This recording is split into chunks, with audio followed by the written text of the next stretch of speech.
Quand la lumière s'éteint, retour sur la mégapanne qui a paralysé l'Espagne et le Portugal. Ce mardi matin 29 avril 2024, l'électricité est revenue dans la péninsule ibérique. Mais la journée d'hier restera dans les mémoires. Une panne d'une ampleur exceptionnelle a mis à l'arrêt toute l'Espagne et le Portugal. Trains immobilisés, métros bloqués, rues embouteillées, scènes de panique.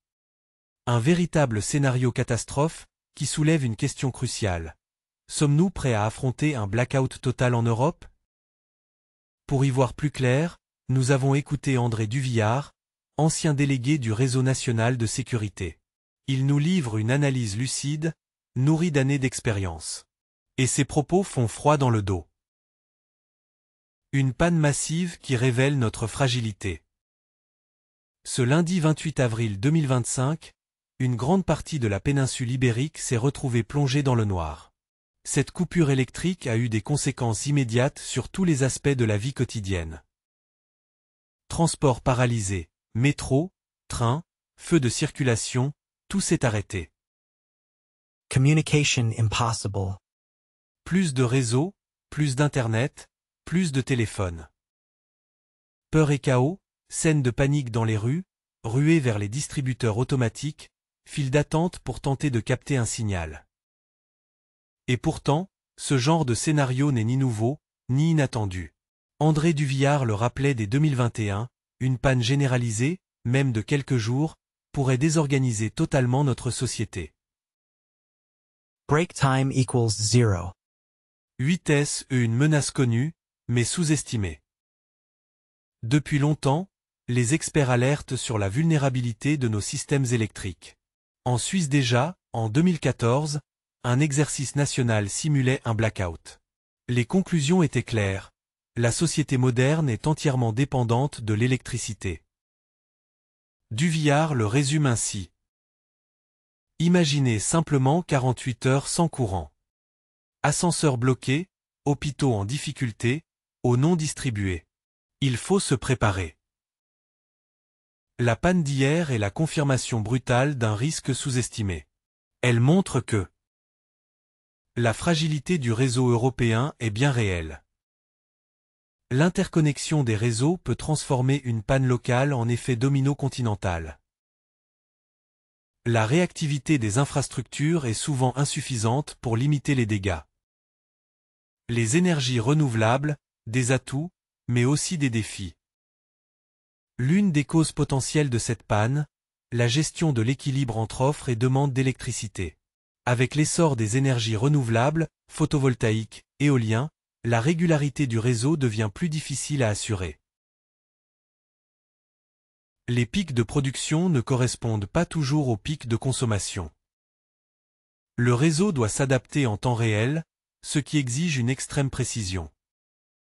Un déséquilibre peut provoquer une chute de fréquence, et tout faire disjoncter. Des modèles existent pour gérer cette complexité, mais la réalité d'hier montre qu'ils ne suffisent pas toujours. La Suisse est-elle mieux préparée? La réponse d'André Duvillard est claire, la Suisse est vulnérable, tout comme ses voisins. Malgré les efforts déployés depuis 2014, un blackout aurait des conséquences comparables à celles observées en Espagne et au Portugal. Difficultés pour les services médicaux à domicile. Panne de communication après seulement 1 heure. Risque d'isolement pour des zones entières, notamment en montagne. Quelques mesures de prévention existent. Point de rassemblement d'urgence pour s'informer et appeler les secours. Autonomie énergétique renforcée pour les services vitaux, hôpitaux, antennes de communication. Plans cantonaux pour identifier les personnes vulnérables, malades, personnes âgées. Mais tout cela ne suffirait pas à éviter le chaos. Le talon d'Achille, la communication. Sans électricité, les systèmes de communication s'effondrent. Le réseau mobile tombe environ 1 heure après le début du blackout. Internet devient inaccessible. Les antennes relais tombent à leur tour. Le seul espoir? Une vieille radio à pile, que presque plus personne ne possède. Même les applications d'alerte comme Alert Suisse deviennent inutiles si nos smartphones sont hors service. Une telle situation isolerait complètement la population, rendant toute coordination quasiment impossible. La panique, un danger aussi réel que la panne. Au-delà des coupures matérielles, le vrai péril, c'est la réaction humaine. En Espagne, des scènes de panique ont été décrites. Clients courant retirer de l'argent liquide. Voitures bloquant les routes. Confusion générale face à l'absence d'information. De Villard insiste. Même si le risque est connu, il est mal intégré. La population n'est pas prête. Et le chaos est inévitable. Face à cela, les autorités doivent se préparer à coordonner les secours malgré l'absence de communication. Informer en amont, pour que chacun sache quoi faire. Former les services d'urgence à gérer une crise de cette ampleur. Quelques gestes simples pour mieux se préparer. Il ne s'agit pas de devenir survivaliste, mais simplement de prévoir l'essentiel. Avoir un stock d'eau potable, quelques bouteilles suffisent pour 2 à 3 jours. Garder des boîtes de conserve et un réchaud à gaz. Posséder une radio à pile et des piles de rechange. Conserver un peu de cash, car les distributeurs seront hors service. Prévoir une source de chaleur alternative, poêle à bois, sac de couchage thermique. Duvillard, lui, a un grill à gaz, un poêle à bois, et de l'eau en réserve. Rien d'extravagant, juste de quoi tenir 24 à 48 heures en autonomie. Une société de plus en plus dépendante de l'électricité. L'ironie, c'est que pendant qu'on parle de résilience, notre société s'accroche toujours plus à l'électricité. Porte d'immeubles, digicode, alarme, tout est électrique. Argent liquide remplacé par les cartes ou le mobile. Même l'accès à l'eau dépend de pompes électriques.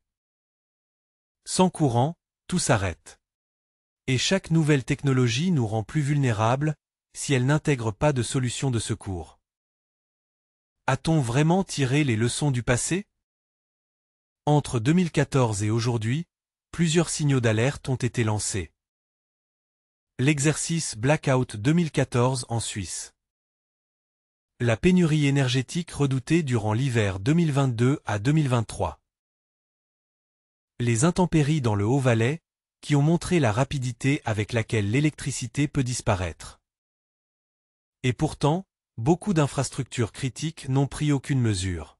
Duvillard s'en étonne, malgré nos alertes, certains services essentiels ne sont toujours pas prêts. Une question d'état d'esprit, pas seulement de technologie. Le fond du problème? Nous ne croyons pas que cela puisse nous arriver.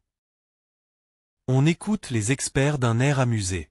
On pense que le blackout est un fantasme de roman, comme le best-seller Blackout de Mark Ellsberg. On fait confiance aux technologies, aux ingénieurs, aux algorithmes. Mais hier, le cauchemar est devenu réalité. Et il aurait pu s'étendre à toute l'Europe. Une leçon à retenir. Ce qui s'est passé en Espagne et au Portugal doit être une piqûre de rappel. Pas pour paniquer, mais pour réfléchir, s'informer et se préparer. Voici quelques actions concrètes à mettre en place dès maintenant. Faire une mini-checklist de survie à la maison. Parler autour de soi de ces risques, sans tabou. S'assurer que nos proches savent quoi faire en cas de coupure. Suivre les conseils des autorités locales sur les points de rassemblement. Garder une forme d'autonomie temporaire, même minime. Conclusion. La lumière reviendra, mais quand? La péninsule ibérique a retrouvé l'électricité ce matin 29 avril 2025. Mais le message d'alerte est passé. Un blackout peut frapper à tout moment, partout. Il ne s'agit pas de vivre dans la peur, mais dans la conscience. Et comme le dit André Duvillard. Ce qui s'est passé hier devrait nous rappeler que la résilience, ça commence chez soi, dans les petits gestes du quotidien. Et vous? Êtes-vous prêt à passer 24 heures sans électricité?